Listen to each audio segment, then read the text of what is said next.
Mujhe Goenkar Bhano, do you know that the Mosambi, the orange, got its name because it came from Mozambique? And this is a guava tree. It is called Amrud in Hindi. आणि आम्ही गोंयांत ताका Peru म्हणटा, पेर म्हणटा, because it came from Peru. Am I right? Absolutely. So the oranges came from Mozambique, that's why we call it Mozambique.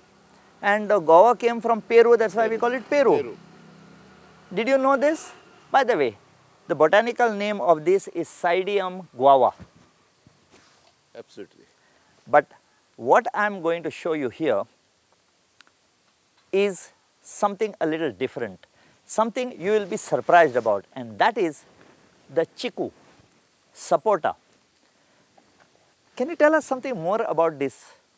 Sapota was a plant that we brought here into Goa and we call it the chiku. The chiku. The chiku originally was used to collect the sap, the white milky latex, to make a chewing gum which was also named as chiclets. The chiclets that we ate were made from the chiku sap. Yes. And that is what we ate as chewing gum. Chewing gum. Did you know this? You got it first hand from My Goem on Prudent TV. So, later on they found that the taste of the fruit when it's ripe also is nice. The squirrels and bats eat it. People taste it, and then chiku today is an expensive fruit.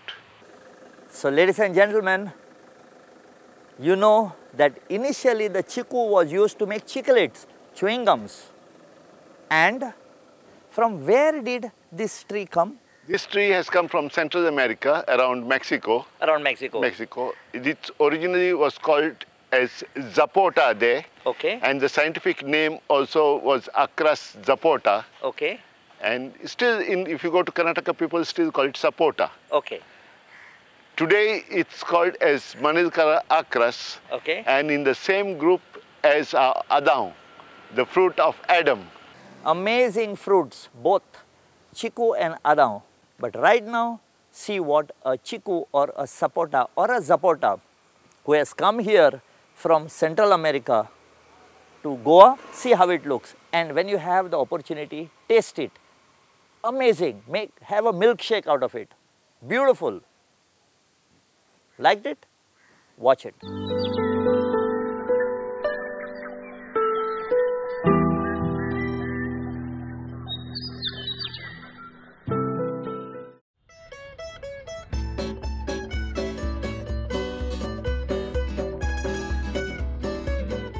You know, when you were a young child, I'm sure none of you who have been brought up in Goa or who have done their schooling in Goa, even for a few years, you will never forget a tree which is in demand of every school child.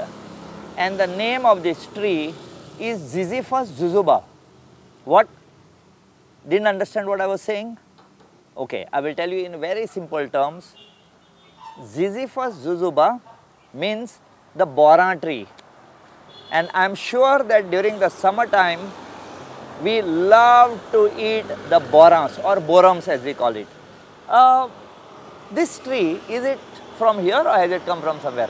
This tree has most likely come from Africa. Okay. The other species that we have in Goa is Ziziphus mauritania. Mauritania. Yeah, the name is indicative of where it comes from. From Mauritius. From Mauritius. Okay. So this plant has been there, but anyway, although it has a hard seed, anyway it will germinate. On the roadside, on the hillside, birds eat it, squirrels eat it, and everywhere the plant will be growing.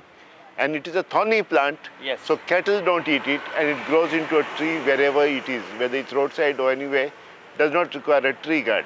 Yeah. So if any of my viewers have a small garden and they want a lot of birds to come, do you think that if growing a boran tree is going to attract a lot of birds? Yes, and it's going to attract a lot of children also. It is going to attract a lot. So if you like children, you see them laughing and dancing and playing, and if you would like to see feathered birds coming on there to eat the thing. Please plant this. And being a thorny one, there is one guy here who is nudging me and saying that I am not giving him any respect, because this is how the borum plant grows. This small plant over here is the borum plant, and you can see quite a lot of thorns for this. So please do not try to venture anywhere close by to this tree, except if you grow it. And eating of the borums, it has a lot of vitamin C. Vitamin C. It has a lot of vitamin C. And a nice tangy taste which the children love. So we bring to you one of the most ferociously growing tree on its own, the borum tree, and you can see how beautiful it has grown behind me. Nice umbrella over here.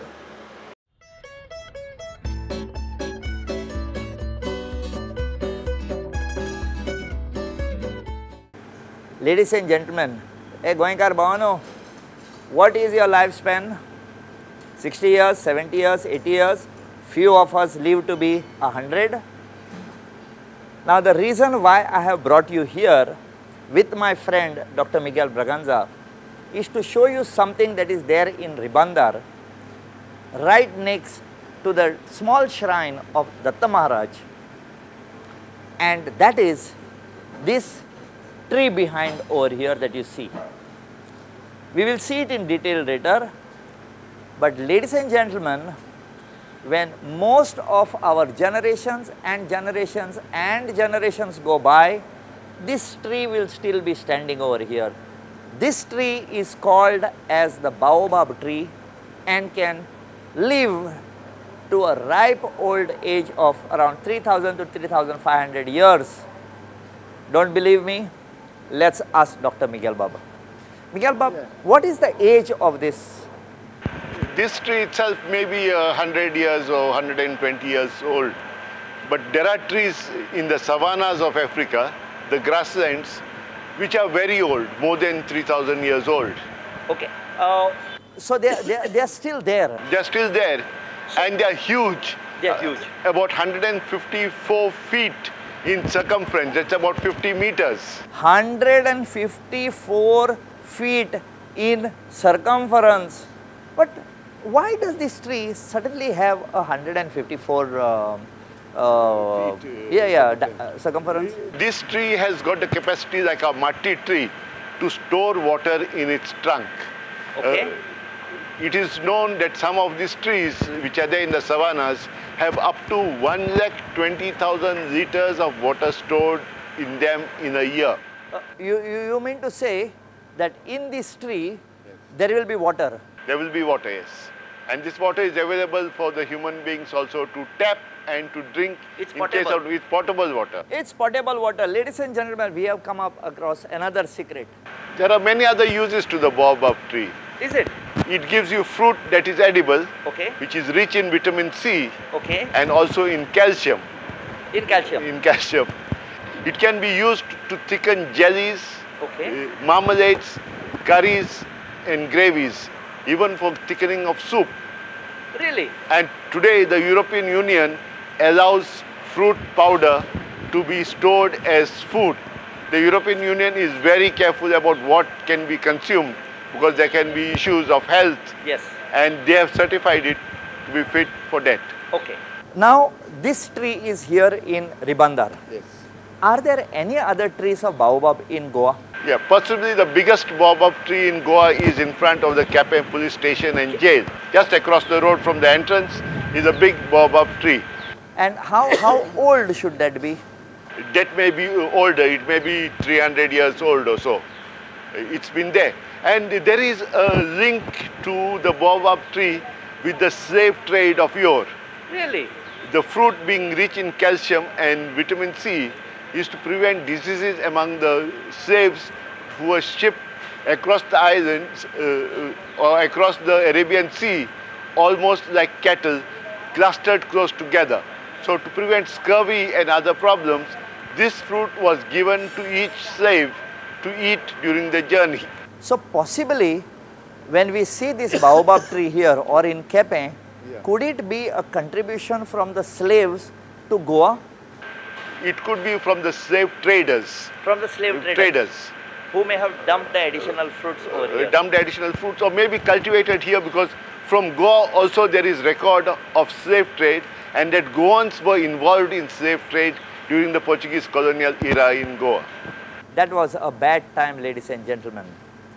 One should never treat another human being the way the slaves were treated. But yes, this tree revives memories of that.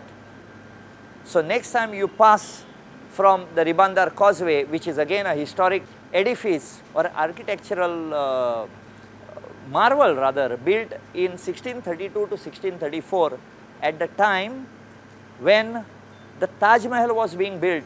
Taj Mahal was started in 1632 and ended in 1634 and ended in 1654, 56, 22 long years, while this bridge was completed in 2 years.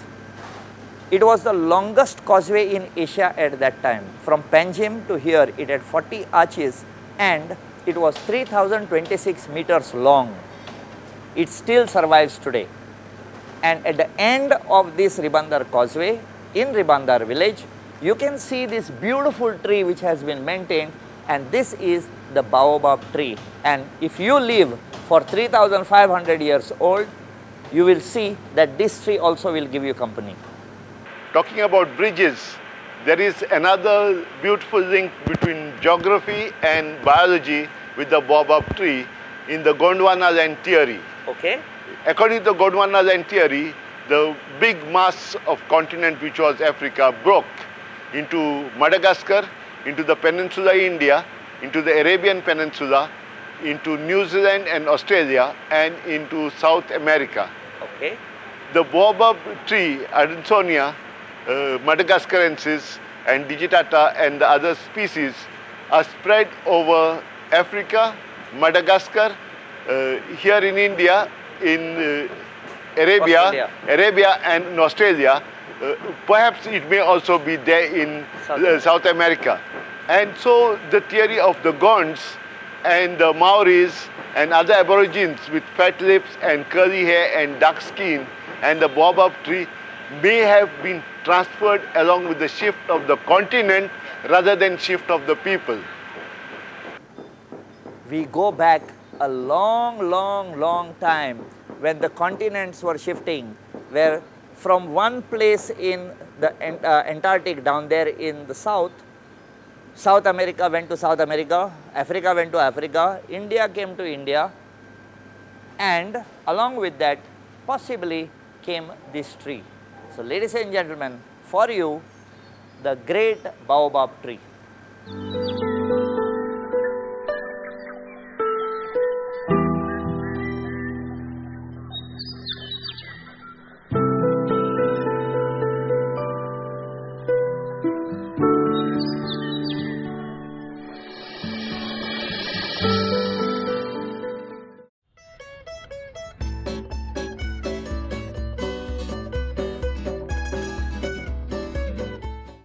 गोंयच्या म्हज्या गोंयकारांनो, भावांनो, भयणांनो, we have come to the village of Pomburpa to bring you the process of how that cashew feni enters into the bottle right from the tree. But when I say the tree, I should tell you something about the tree. And who better than a good friend of mine, Dr. Miguel Braganza. He is an amazing person, and I'm sure many of you have seen him for the Konkani Fruit Festival which he organizes. Please make it over there every time that it is held. But I cornered him over here in this cashew plantation because I wanted him to tell you a little bit about the cashew tree, how it landed here in Goa. Miguel Bob, please tell my viewers which are there all over the world, they know the feni, but they don't know from where this tree came that makes the feni. So could you please tell my viewers? Jawarikaron Sanjeev Bab. The cashew tree is something that we feel has always been with us. But even Garcia de Orta in his magnum opus, Colloquies de Simplici Drogas, does not make a mention of it. So you mean to say that it is not originally only from Goa? It is not originally from Goa at all, Okay. and it has come to Goa possibly after 1720. Why do you say that? We were doing research for getting the geographical indication for cashew feni, and we could not find any mention of the tree before 1720. What is this tree called botanically? Botanically, this tree is called Anacardium occidentale. The word occidental means it comes from the west. Okay. And the tree actually originated in Brazil. Oh, so the origin of this tree into Goa is from Brazil. Is from Brazil, perhaps come via Angola or Mozambique, where it was first acclimatized and then brought here. But in any case, it is not of Goan or Konkan or Indian origin. It has come from there. So the use of these cashews or the seeds basically has only started after 1720. That's what you're saying. After 1720, only the use of the cashew apple, which actually not a fruit, started. But tell me, why did they bring it all the way from Brazil? Why can't they go to Bombay and get another tree over here? They brought this tree because it has a very special rooting system where you have secondary roots which are spreading sideways and the tertiary roots which are called sinker roots which go vertically downwards. So it is a very good soil binder, and they found that most of the water which flowed into the rivers from the banks had mud in it, and it was causing siltation of the rivers. And during the Portuguese regime here in Goa, almost all transport was by boat, and siltation was a big problem for their transportation, so they brought it here. Okay. Okay. So is that one of the reasons why we find them only on hills? We find it on the hills for two reasons. One, it's the hilly area is not suitable for any other kind of plantation except forest, cashew and mango. The other thing is, on the hill slopes the erosion was more, so more of these trees were planted there. And it was entirely for erosion control that they brought the tree here. One surprising fact which people don't believe now when it's told to them is that cashew nut was not eaten till 1926 in any part of the world. Woo! Cashew fruit was not eaten, or the nut? The nut was not eaten till 1926. Perhaps there was a famine, and in the month of June, July, when the famine conditions are the worst, people will eat anything. They will eat grass, they will eat leaves, they will eat the kernel of the mango, but they would not touch the cashew, because when you break it, it has a phenolic oil which is corrosive. It burns your lips, it burns your skin, it blackens and browns it, so no one would eat it. But one person ate the germinating cashew nut, what we call godaule. Godaule, okay. So he ate the godaule, met his hunger, satisfied it, and did not die. Very good. At this stage, you know, he has led us into one small secret. If you cannot come here during the month of April and May, that should not stop you from coming into Goa. Going up into the hills, yes, be very, very careful. These are very, very hot times, so never, fail to wear a good hat, good shoes, non-slippery shoes, and be careful, because that is the time you have our good friends, the snakes, who come out for a walk. And when you go down below the cashew trees, Yes. you have the sprouting seeds which have got the shoot, and it has got this raw cashew seed on both sides, which is called as the Cotyledons, godaule. as the godaule. Break it and eat it. So this person ate the godaule and did not die, found it was quite tasty, perhaps told his friends. They all ate and they survived.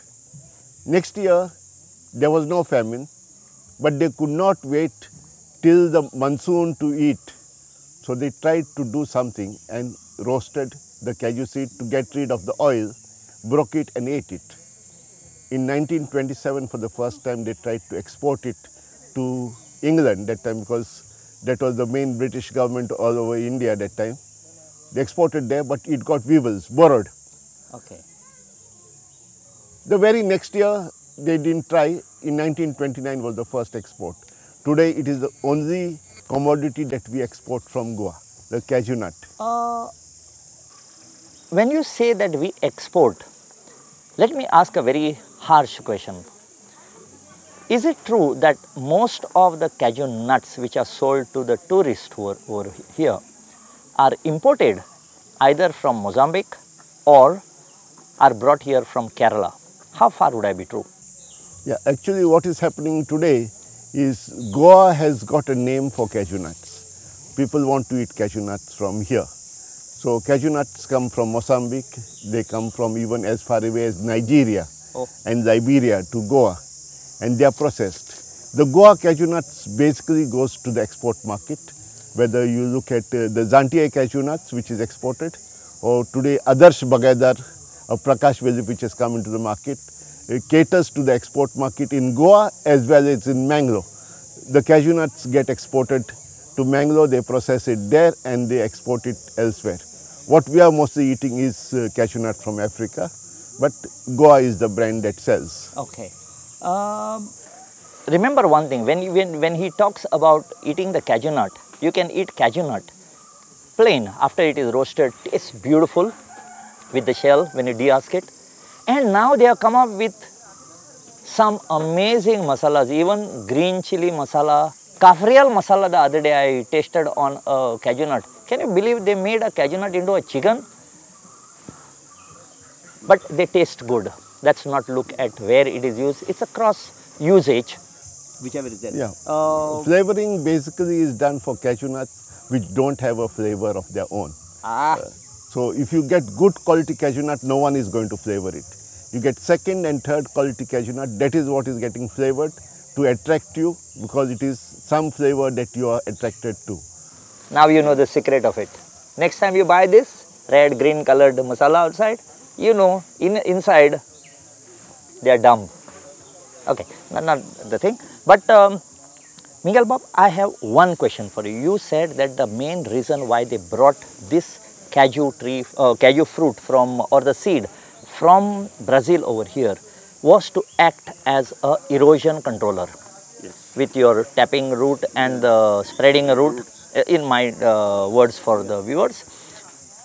Now that we see a lot of excavation going on for tunneling of the railways, widening of roadways, has this thought never occurred to the local administration to use these trees to act as controlling? Because we hear a lot of trains being stopped because the sides have color, landslide.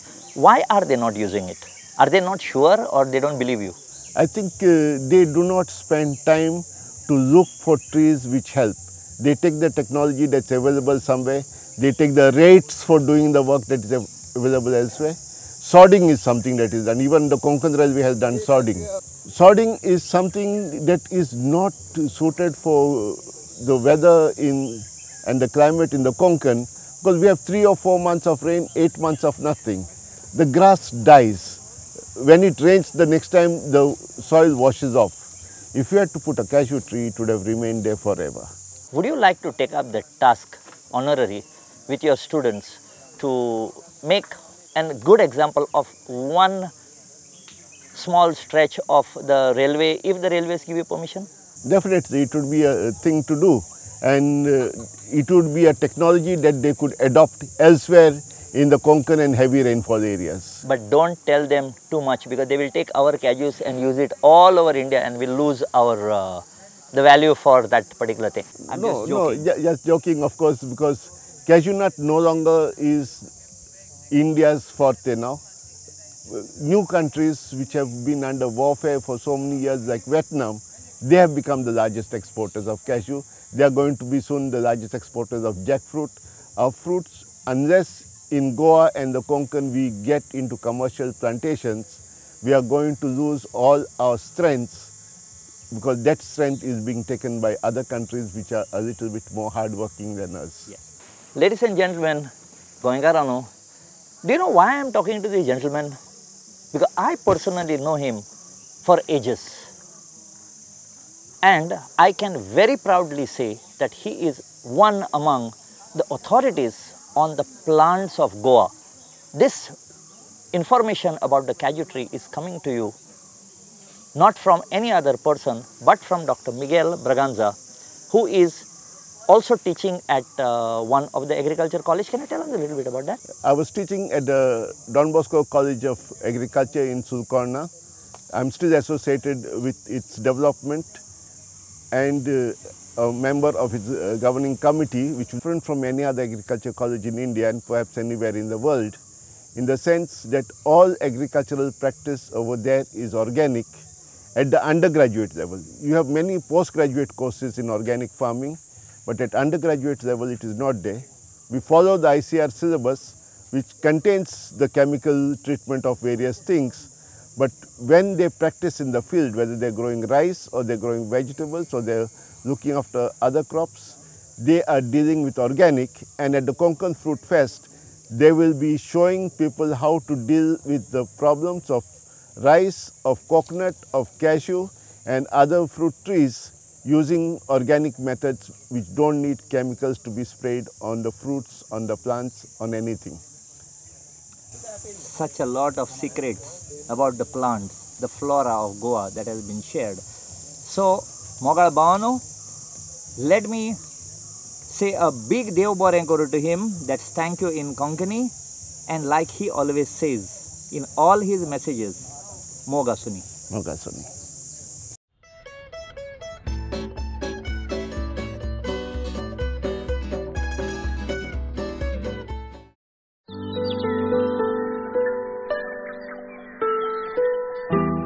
I'm sure you have liked this episode on trees of Goa. Your feedback is very important for us. Please give your feedback on given email ID.